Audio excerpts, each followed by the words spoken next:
महिला को अपना दायित्व समझना है, देश की तरक्की का भागीदार बनना है।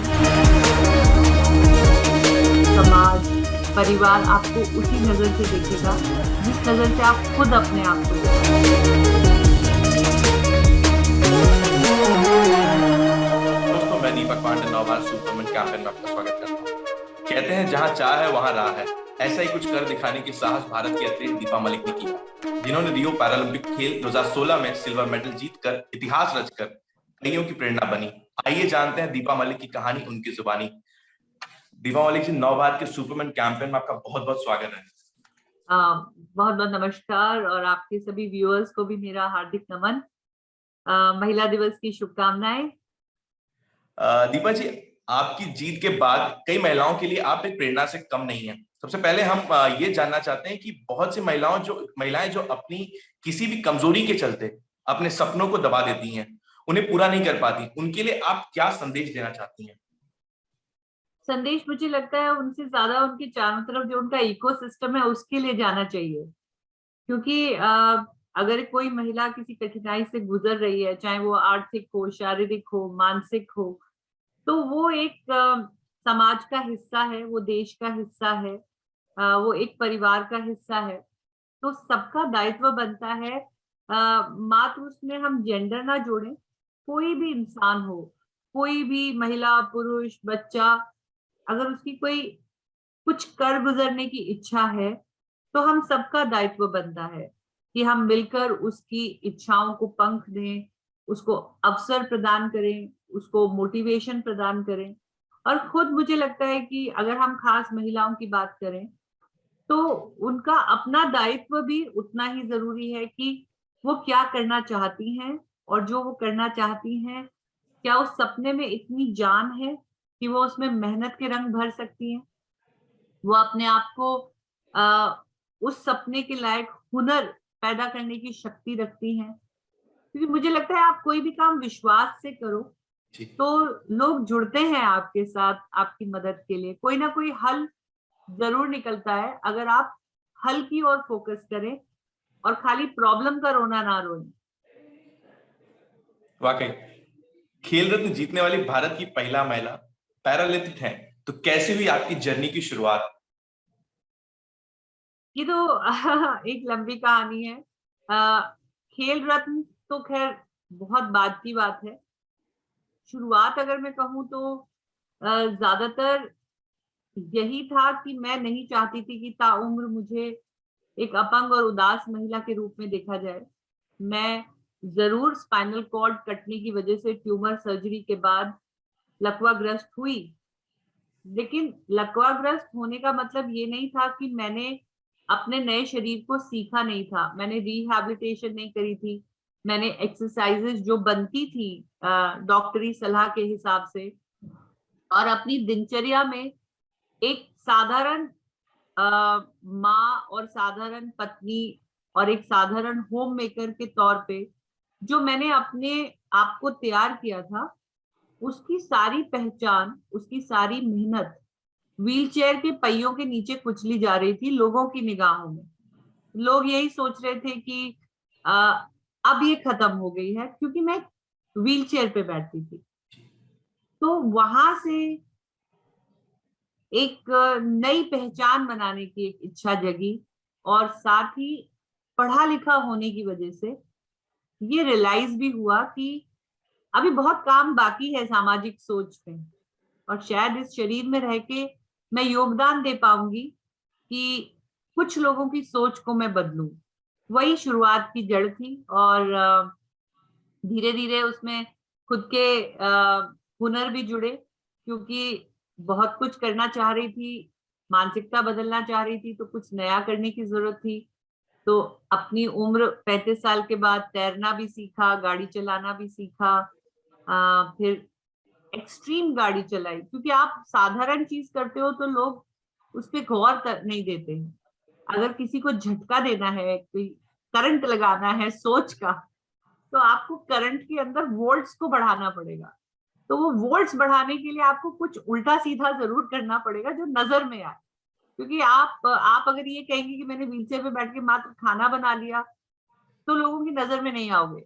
लेकिन अगर आपने ये कह दिया कि मैं व्हीलचेयर पे बैठ के पूरा केटरिंग बिजनेस चला रही हूँ, तो लोगों की नजर में आओगे। आप जब एक मुहिम चालू करते हो कि मुझे लड़ाई लड़नी है लाइसेंस की, मात्र गाड़ी चलाने के लाइसेंस की नहीं, मुझे तो हिमालय पर्वत पे कार रैली का लाइसेंस भी चाहिए, तो वो हटके हो जाता है। जब भी कोई चीज हटके होती है तो वो लोगों की नजर में आती है, लोगों के मस्तिष्क में समाती है, उनकी सोच में जाती है। लेकिन कुछ हटके करने के लिए मेहनत भी हटके चाहिए होती है, जुनून भी हटके चाहिए होता है। तो हाँ, मैं खुशकिस्मत हूँ कि मैं जितना भी हटके कुछ करना चाहा, तो उसमें अपने मेहनत और सहयोग के जो उसके अंदर वो कहते हैं ना मिश्रण घोला गया, वो अच्छा एक रेसिपी बन के तैयार हुई। और आगे आप देख ही रहे हैं कि हम आपसे बातचीत कर रहे हैं, क्योंकि एक अचीवर के रूप में उभर कर आए हैं। वाकई जैसा कि आपने कहा झटके वाली बात, तो कुछ अलग करने की जो बात आपने कही, वाकई ये जुनून की जरूरत है। तो दीपा मलिक, ऐसा सपना जो अब तक पूरा नहीं हो पाया है और आप अचीव करना चाहती हैं? देखिए, ये बहुत अच्छी बात आपने मुझसे पूछी, क्योंकि लोग अक्सर यही बोलते हैं कि आपने ये कर लिया, ये कर लिया, ये कर लिया। मैंने हर साल कुछ अपने जीवन में नया जोड़ा है। चाहे मैंने मोटरसाइकिल बनवाई, वो चलाई, फिर मैंने गाड़ियां चलाई, फिर मैंने तैराकी करी, और उसके बाद खेलों के लिए भी रुख किया, तो मैंने जैवलिन किया, शॉट पुट किया, डिस्कस किया। लेकिन आपने सही पूछा कि क्या बचा है। मुझे लगता है कि जब तक मेरे भारत का हर कोना एक्सेसिबल नहीं होगा, सुगम्य नहीं होगा, और मैं बात करती हूँ सुगम्यता की, मात्र इंफ्रास्ट्रक्चर की नहीं कर रही हूँ, बिल्डिंगों की, रास्तों की, रैंपों की, टेक्टाइल टाइलों की, मात्र उसकी बात नहीं कर रही हूँ। मैं सोच की सुगम्यता की भी बात कर रही हूँ, जहाँ पे किसी को भी शारीरिक कष्ट की वजह से उसको नकारा ना जाए, उसको कमजोर ना समझा जाए। ढेरों अवसर हो, अवसर भी नाना प्रकार के हों। अगर मेरी इच्छा गाड़ी चलाने की थी, तो वो अवसर मैंने अपने लिए क्रिएट किया। ऐसे ही किसी को पेंटिंग करनी है, किसी को जो भी कार्य में इंटरेस्ट है, हर दिव्यांग व्यक्ति को उतने अवसर मिले, हर महिला को उतने अवसर मिले। तो ऐसा भारत देखने का मेरा सपना है, और उस पे जितना योगदान मैं देती जा रही हूँ। साथ ही में हाल में मेरे हाथ में पैरालंपिक कमेटी का दायित्व है। जो दिव्यांग खेल हैं, पैरालंपिक स्पोर्ट्स हैं, जो अब मेन स्ट्रीम हो गए हैं, आदरणीय मोदी जी का जो विजन है, उसके तहत जो नई जितनी भी पॉलिसीज हैं खेलों के प्रति, वो सब समान रूप से कर दी गई है। तो अगर हम उन खेलों के दायित्व की बात करें, तो मैं चाहती हूँ कि ज्यादा से ज्यादा लोग खेलें, क्योंकि जितने ज्यादा लोग खेलेंगे और जितने ज्यादा खेलों में खेलेंगे, इस बार हम लोग, पहले हम गए थे तो हम मात्र 5 खेलों में गए थे 2016 में। अब हम गए टोक्यो 2020 में, तो हम 9 खेलों में गए, जबकि 22 समर पैरालंपिक खेल होते हैं। और विंटर ओलंपिक पैरालंपिक खेलों में, जैसे पैरालंपिक विंटर खेलों में, तो अभी हमारी शुरुआत ही नहीं हुई है। तो वो भी एक सपना है, जो जितना मैं मेरी मेहनत से पूरा कर पाऊंगी, उसमें योगदान दूंगी। एकदम जरूर कर पाएंगी, क्योंकि जिस जिस मुकाम पे आज आप पहुंची हैं, ये मुकाम भी किसी सपने से कम नहीं होगा, लेकिन आप उस मुकाम तक पहुंच गई हैं। तो जो सपना आपने देखा है वो भी जल्द पूरा होगा। हमारी ओर से ये शुभकामनाएं होंगी। जैसा कि आपने कहा, कमिटी की हेड और भी जिम्मेदारियां हैं। कमिटी की हेड ही नहीं, बतौर खिलाड़ी, बतौर लोगों को सिखाना, लोगों को शिक्षा देना, लोगों की प्रेरणा बनना, इतनी सारी जिम्मेदारियों के बीच में आप अपने पर्सनल और प्रोफेशनल लाइफ को मैनेज कैसे करती हैं? क्योंकि आप ट्रैवल भी करती हैं बहुत ज्यादा। जी, तो ये बात सही है। वैसे भी महिला दिवस का ये समय है, तो दायित्व बनता है कि जितनी भी महिलाओं के को हम अपना मैसेज पहुंचा सकें, अपनी कहानी शेयर कर सकें। और साथ ही ये वो महीना भी है जिसमें हमारे सारे नेशनल प्रतियोगिताएं हो रही हैं। पैरा पावर लिफ्टिंग कहें, वो कोलकाता हो रही है।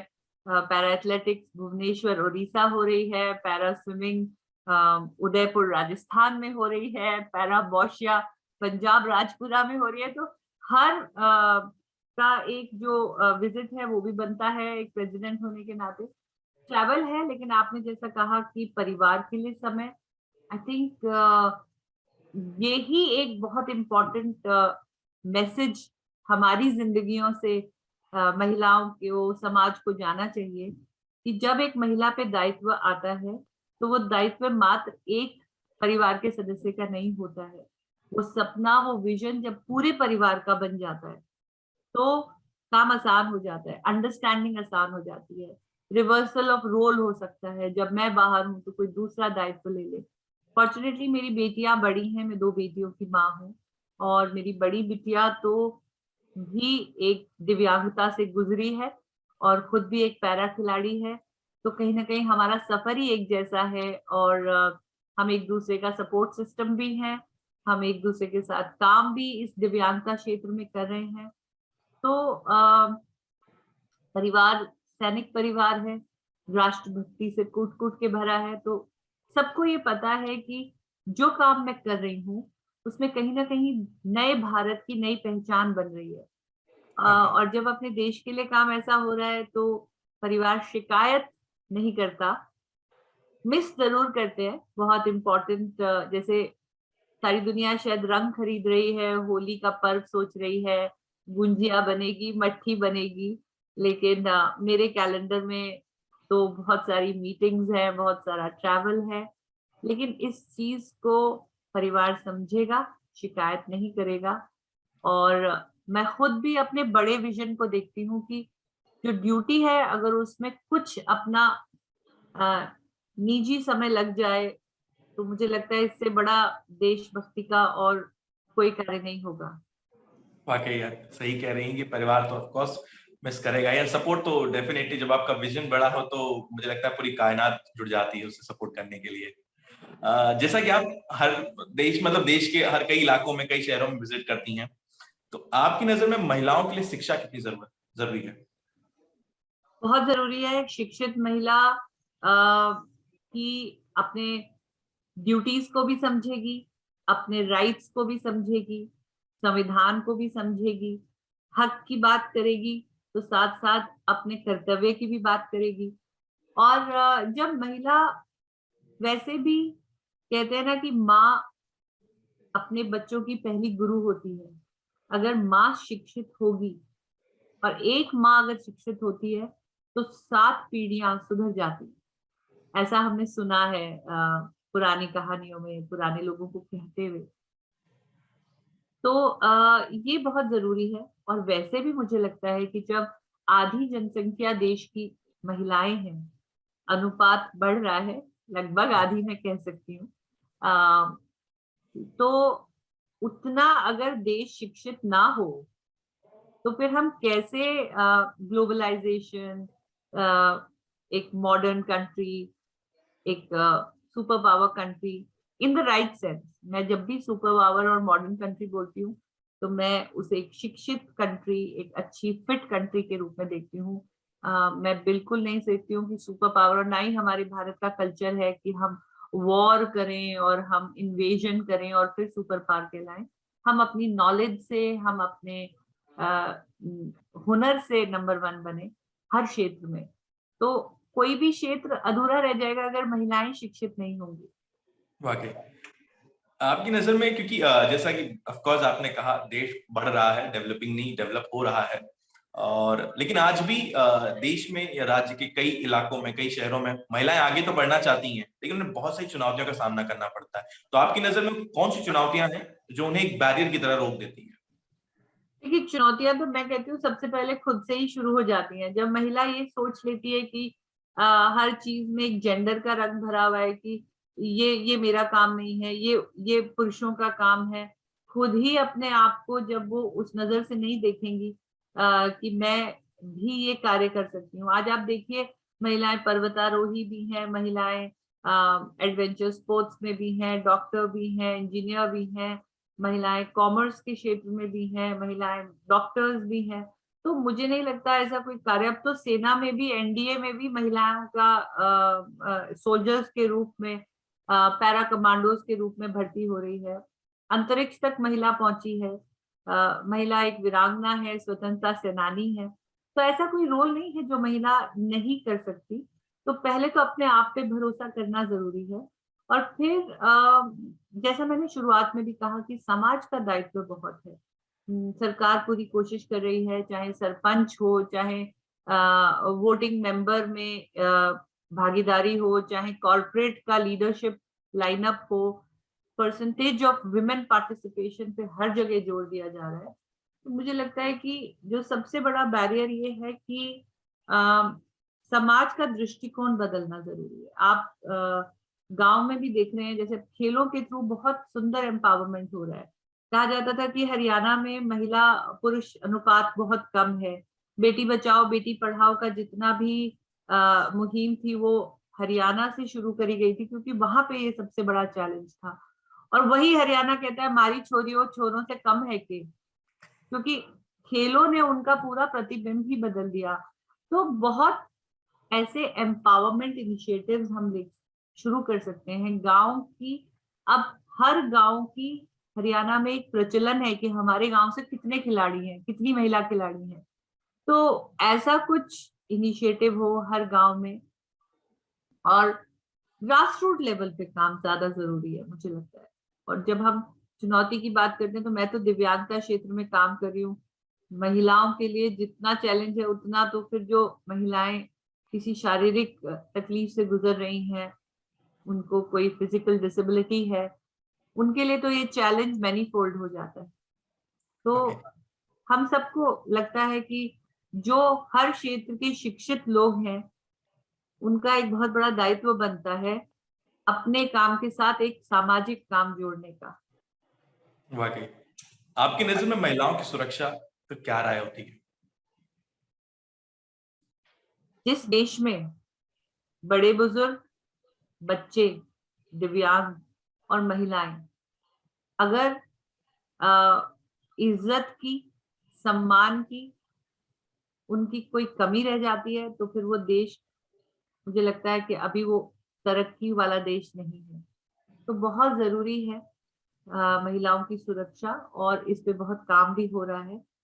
और जैसा मैंने कहा कि ये किसी एक स्कीम की, किसी एक सरकारी मुहिम की ऐसी कोई मोहताज नहीं है। ये हम सबकी बराबर की जिम्मेदारी, और इसमें जिम्मेदारी है अपने बेटों को शिक्षित करने की, कि महिला की सुरक्षा में क्या सबसे बड़ा क्या हर्डल है। रेप नहीं होना चाहिए, उनका अपमान नहीं होना चाहिए, और इस पे दायित्व फिर पुरुषों पे आ जाता है। जी। तो मुझे लगता है जितना सशक्तिकरण आर्थिक मानसिक हम महिलाओं का कर रहे हैं, उतना ही सोच का सशक्तिकरण, वो जिम्मेदारियों में क्या रोल है एक पुरुष का समाज में, उसका सशक्तिकरण भी बराबर का मुझे लगता है जरूरी है। मैं दीपक मैं चाहूंगा कि इस सुपर वुमेन कैंपेन के जरिए नवभारत के दर्शकों को क्या संदेश आप देना चाहेंगी? मैं तो ये कहना चाहूंगी कि हर महिला को अपना दायित्व समझना है। अब उसको उठकर देश की तरक्की का भागीदार बनना है, किसी ना किसी हुनर में। मैं ये कहती हूँ कि अ, आर्थिक स्वावलंबनता जो आती है वो आपको बहुत कॉन्फिडेंस देती है। जरूरी नहीं है कि आपको दफ्तरों में जाना है या आपको कोई जॉब करना है। आप अपने घर से भी एक स्किल को, जैसे स्किल इंडिया है, आत्मनिर्भर इंडिया है, उसके अंदर इतनी अच्छी स्कीम्स हैं, इनिशिएटिव्स हैं। आप उसका हिस्सा बनिए, उसमें जुड़िए, अपने आप को शिक्षित करिए। और सबसे ज्यादा मैं महिलाओं को ये बार बार कहती हूँ कि समाज, परिवार आपको उसी नजर से देखेगा जिस नजर से आप खुद अपने आप को देखेंगे। तो वो कहते हैं ना, खुद ही को कर बुलंद इतना कि खुद खुदा बंदे से पूछे बता तेरी रजा क्या है। तो कुछ तो हुनर अपने अंदर जगाइए, अपने आप को बुलंद करिए, अपना सेल्फ बिलीफ, सेल्फ कॉन्फिडेंस पे काम करिए। मैंने भी अपना सफर बिल्कुल बिस्तर से शुरू किया था। मलमूत्र की शक्ति जा चुकी थी, और शरीर का कोई हिस्सा, केवल गर्दन के नीचे और ये दो हाथ, जिनको भी बैलेंस नहीं मिलता नीचे की बॉडी से।